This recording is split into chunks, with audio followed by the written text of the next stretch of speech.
Bonjour Jean-Louis Touraine, vous êtes candidat à la députation sur la 3e circonscription de Lyon. Je voulais savoir dans un premier temps si vous pouviez tout simplement vous présenter. Alors Jean-Louis Touraine, professeur de médecine et chercheur en médecine. J'ai été dans le passé maire du 8e arrondissement, puis j'ai été premier adjoint au maire de Lyon. Je brigue auprès des électeurs la possibilité d'être renouvelé dans cette fonction pour pouvoir développer des actions dans de multiples domaines, en particulier dans les questions relatives aux questions sociales, justice sociale si vous voulez, aux améliorations des conditions sociales, à la santé. Étant médecin, évidemment, je suis impliqué dans beaucoup de questions de santé.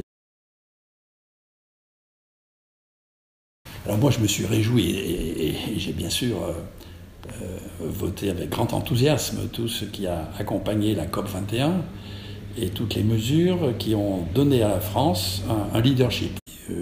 En tant que médecin, je ne peux qu'être sensible à ces questions-là. Vous le savez probablement. Après, bien entendu, le tabagisme, qui est la principale cause de mortalité évitable dans notre pays, puisque c'est 85 000 morts. Après l'alcoolisme, qui est la deuxième cause la plus importante de mortalité, avec à peu près 50 000 morts. La troisième cause la plus importante de mortalité, c'est la pollution atmosphérique. L'écologie, c'est beaucoup plus que cela. C'est aussi les perturbateurs endocriniens. C'est aussi lutter contre on va dire la malbouffe, c'est-à-dire des alimentations ou des boissons qui ont des effets sanitaires déplorables. Et tout ce qui est produit par l'industrie est aujourd'hui infiniment moins polluant dans l'agglomération. Il reste deux sources, si je schématise, de pollution sur lesquelles il faut agir, les transports et les habitations.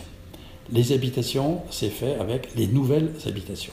Si vous allez à la Confluence, vous verrez tout un tas d'habitations qui ne sont pas polluantes. Donc les modes de chauffage, les conditions dans lesquelles fonctionnent les immeubles modernes, ça a un petit coût, mais qui est en définitive assez modeste et qui est absorbé par la construction, et ça permet de beaucoup moins produire de polluants.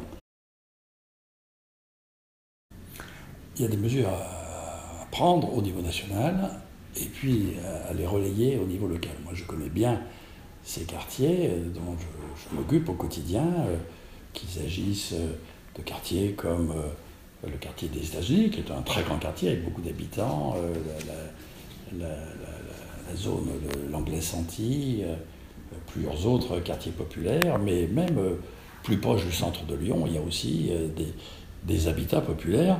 Alors, de plus en plus, l'évolution dans la ville de Lyon se fait vers une mixité, c'est-à-dire qu'au lieu d'avoir des quartiers complètement isolés et populaires, de plus en plus, il y a des immeubles de logements sociaux qui sont dispersés dans la ville en entier, à côté d'autres immeubles qui sont avec accession à la propriété, et donc où il y a des gens qui sont de classe moyenne, si vous voulez.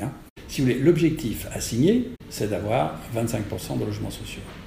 L'objectif qu'en plus nous ajoutons, c'est de faire que dans chacun des quartiers, il y ait une situation proche de cet équilibre-là.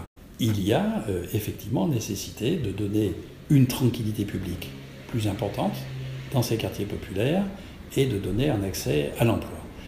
Le travail, c'est d'abord, pour la plupart des gens, perçu comme le moyen de gagner sa vie plus décemment qu'avec les seules aides sociales, et donc d'avoir un certain pouvoir d'achat. Mais en plus de cela, ça a une autre valeur très importante, c'est de dignité dans la société. Chacun d'entre nous se valorise à ses propres yeux en fonction de l'utilité qu'il a pour les autres. Et ça, c'est en général par son activité professionnelle.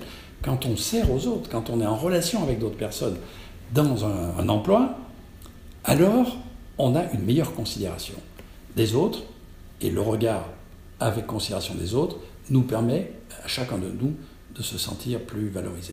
Et aujourd'hui, on voit que certaines grandes grandes entreprises proposent des emplois qui parfois frôlent les conditions inhumaines. On le voit dans certains pays, même d'Europe. Des employés qui n'ont pas, par exemple, pas le droit de parler entre eux, on minute leur temps lorsqu'ils vont aux toilettes. C'est pourquoi il faut qu'il y ait des règles et des lois qui protègent. Est-ce qu'il y a une réflexion sur l'éthique au sein même du travail? Évidemment. Est-ce qu'il y a des lois qui vont être proposées en ce sens? Non seulement sur l'éthique, mais sur la prévention des troubles psychosociaux, oui. Sur la pénibilité. Le problème des suicides vous avez vu que la pénibilité a été votée dans le mandat précédent et La République En Marche a repris cette action pour la décliner d'une façon concrète et que l'on mesure tout ce qui peut être perçu comme trop brutal. Dans tout ce que vous dites, j'ajouterais même une chose, c'est que les conditions actuelles qui demandent une certaine productivité représentent une pression qui quelquefois est mal perçue, mal supportée par certains employés. Et donc il faut qu'il y ait un dialogue avec les personnes pour savoir jusqu'où ils peuvent accepter de travailler et quand ils ont besoin de temps de repos, d'aménager des temps de dialogue avec leurs collègues pour être bien, pour le bien-être au travail. Les employeurs de demain auront d'autant moins de charges à payer sur les emplois que ce sont des emplois avec une stabilité. C'est-à-dire que quand ils emploient des gens pour quelques heures ou quelques jours, ils payeront plus de charges que lorsqu'ils emploieront quelqu'un avec un emploi stable. Donc c'est une incitation forte à ce que l'employeur emploie quelqu'un. Et on sait bien que les gens sont mieux traités lorsqu'ils sont employés stables parce que le regard quotidien fait que petit à petit, ils ne veulent pas envenimer les relations, évidemment. Hein.